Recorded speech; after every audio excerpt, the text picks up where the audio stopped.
Estamos entonces desarrollando cuál fue la estrategia que se diseñó y que por supuesto está sustentada en un análisis de las investigaciones que ya se han hecho sobre el problema de la justicia y de la corrupción en el Perú, y que considero que todavía está vigente. Es la prevención como primer área fuerte, en el que el trabajo del Ejecutivo es muy importante, pero también el trabajo de los gobiernos regionales y municipales, la investigación, procesamiento y sanción, de la que ya hemos hablado y que voy a cerrar rápidamente, y el postpenitenciario. ¿Por qué es importante tener un sistema de justicia que funcione? Porque si el sistema de justicia funciona, tú rompes con la impunidad. Y si la gente siente que no le va a pasar nada, no se hace cargo de las decisiones que toma en su vida, y acá me van a permitir que les hable de la libertad, porque es absolutamente necesario que entendamos eso para poder contextualizar lo que a continuación vamos a desarrollar. Los seres humanos, a diferencia de los animales, tenemos tendencias, no instintos, es decir, podemos decidir. Esta decisión nos viene de ser seres racionales, que podemos hacer uso de nuestro libre albedrío, que esa es la esencia de nuestra libertad. El libre albedrío supone que tú puedas decidir. Cada acto de nuestra vida es una decisión. Decidimos si estudiamos o no, decidimos si hacemos el curso anticorrupción o no, decidimos si escuchamos esta clase o no la escuchamos, decidimos si nos casamos o no, si estudiamos una carrera o la otra. La parte que hemos olvidado es que hay que hacernos cargo de las consecuencias de esas decisiones que tomemos en la vida. Algunas serán muy buenas, otras no tanto. Pero todo acto de nuestra vida tendrá una consecuencia. Y el paso previo para tomar una decisión es el conocimiento. Por eso es que la Biblia recoge una frase que todos conocemos, que es veritas liberavit vos. La verdad te hará libre. Lo que hemos olvidado es que antes de esta frase famosa de la verdad te hará libre, hay otra, que es conocerás la verdad. Y la verdad te hará libre. Es decir, el conocimiento te permite tomar decisiones informado y a partir de eso hacerte responsable de las consecuencias. Por eso es que los grandes filósofos en la humanidad han buscado la verdad como fuente del conocimiento, no información procesada, que no lo puede hacer una máquina, lo tiene que hacer uno. Tú que me estás escuchando, tú eres el que tiene que dudar de lo que te estoy diciendo, y para dudar tienes que ser capaz de acumular un conocimiento que te permita tener un nivel de profundidad que te dé los elementos para el cuestionamiento crítico. Esta libertad te hace responsable y se traslada también a la responsabilidad, o lo que se llama la accountability, o la responsabilización, que es que el Estado se haga responsable de las decisiones que toma. Hecha esta pequeña digresión, volvemos. Cuando se investiga, procesa y sanciona, lo que se hace es decirle a una persona: tú tienes que asumir la responsabilidad penal, en este caso, y civil, en otros, por el acto que has cometido, que va contra las reglas que hemos establecido para la normal convivencia entre nosotros. Si esto no se hace, si no se hace que la gente sea responsable, lo que se genera es una irresponsabilidad generalizada, porque nadie asume las consecuencias de sus actos y la gente siente que puede hacer lo que quiera porque nunca le va a pasar nada, y entonces se genera un estado de caos en que el Estado mismo pierde sentido.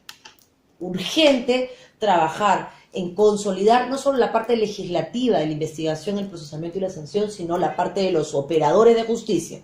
Trabajar en los operadores de justicia, en la idoneidad de los operadores de justicia, en un sistema de elección meritocrático que privilegie la capacidad y no la amistad o las relaciones, en fin, que hemos visto tan de moda, pero que están lamentablemente dentro de nuestro concepto de las cosas. No vamos a poder cambiar radicalmente el sistema de justicia que hoy tenemos y que no está funcionando. La etapa previa, si tenemos un sistema de justicia que funcione, eso nos va a dar, ¿qué cosa?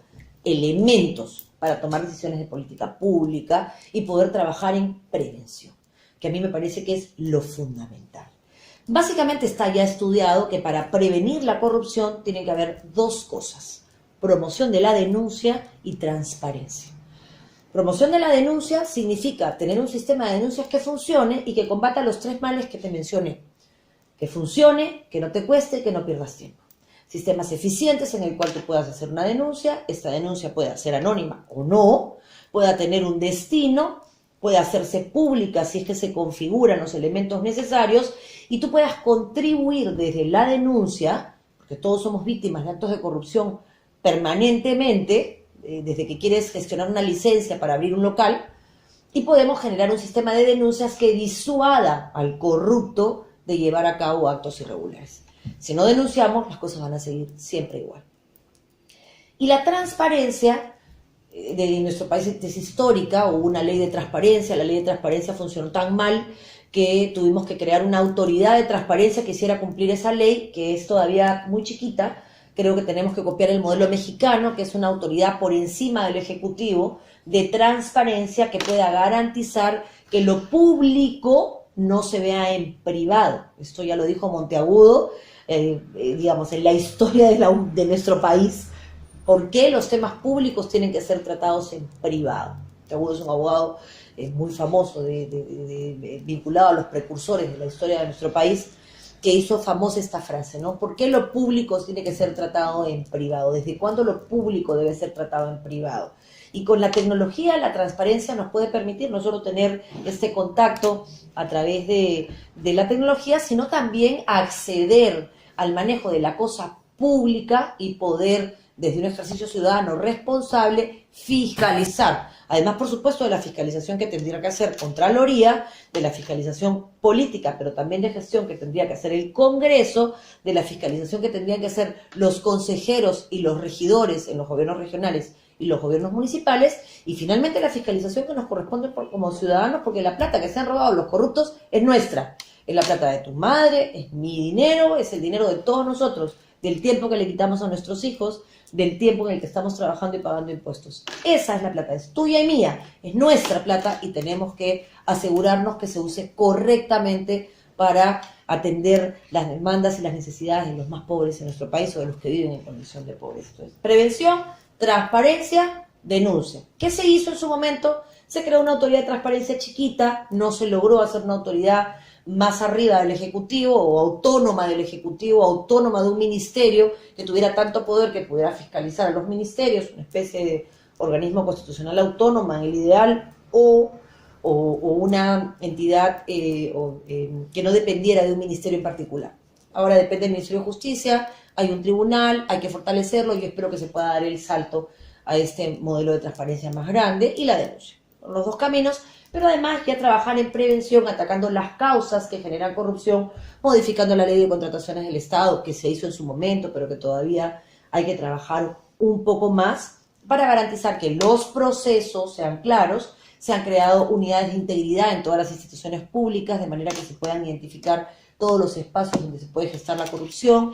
Se creó una figura que es el compliance, que es una figura por la cual la empresa pública tiene que garantizar la empresa privada tiene que garantizar que tomó todas las medidas de precaución para evitar actos de corrupción, de manera que la responsabilidad sea individual y no corporativa. Y ahí se ha hecho un esfuerzo legislativo, pero creo que todavía falta trabajar mucho en que los funcionarios y los ciudadanos sepamos utilizar estas herramientas. Y el postpenitenciario, que es a donde voy a quedarme un ratito más, es qué pasa una vez que tú le impones una sanción al corrupto. Y aquí quiero hacer una reflexión.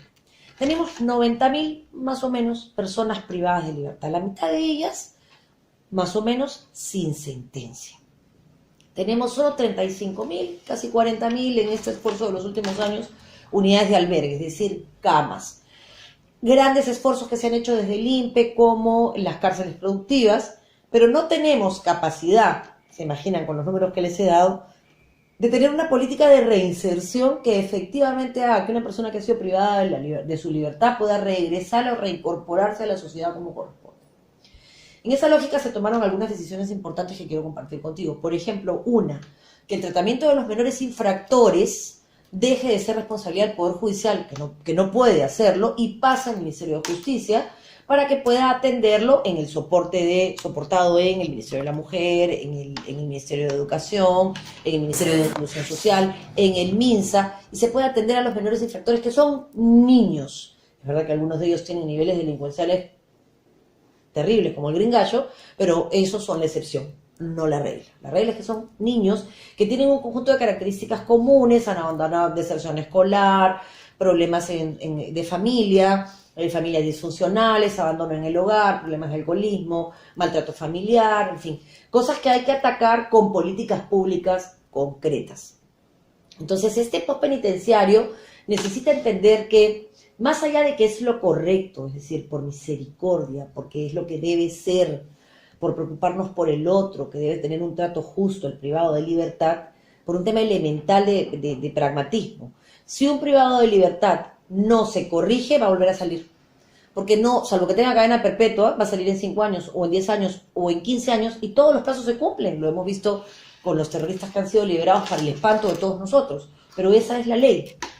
Si no hemos hecho el trabajo como Estado de resocializar a ese que estuvo preso por 5, por 10 o por 15, va a salir. Y cuando salga, lo que va a haber sido la cárcel en su vida es una escuela del delito y no un corrector del delito. Entonces tenemos que también hacer un trabajo post-penitenciario, dentro de la cárcel y fuera de ella, para poder prevenir situaciones de reincidencia por un lado y asegurarnos que las personas puedan reincorporarse a la vida en comunidad y ser sujetos que contribuyan al crecimiento y al bien común y no exactamente lo contrario, ¿no? Este es el esfuerzo que quería compartir con ustedes, el esfuerzo de una política de prevención, de investigación, procesamiento y establecimiento de sanción y un tema postpenitenciario que entienda que la cárcel no es un depósito de desechos humanos, sino que es un lugar a donde personas que han tenido conductas incorrectas deben ser tratados para identificar cuáles son las causas, corregirlas, para evitar mayores niveles de comisión del delito,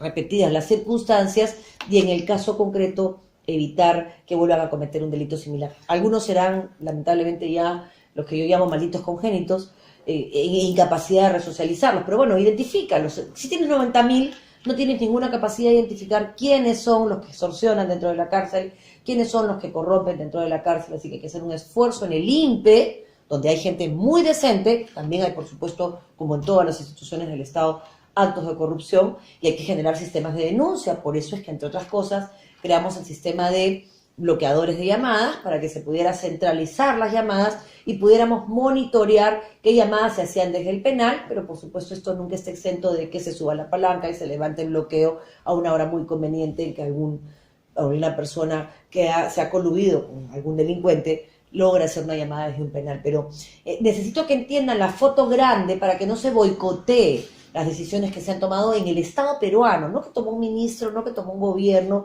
decisiones que se tomaron en el Estado y que son buenas decisiones. Otro de los grandes problemas que hay en el tema de lucha contra la corrupción es que queremos reinventar todo el tiempo.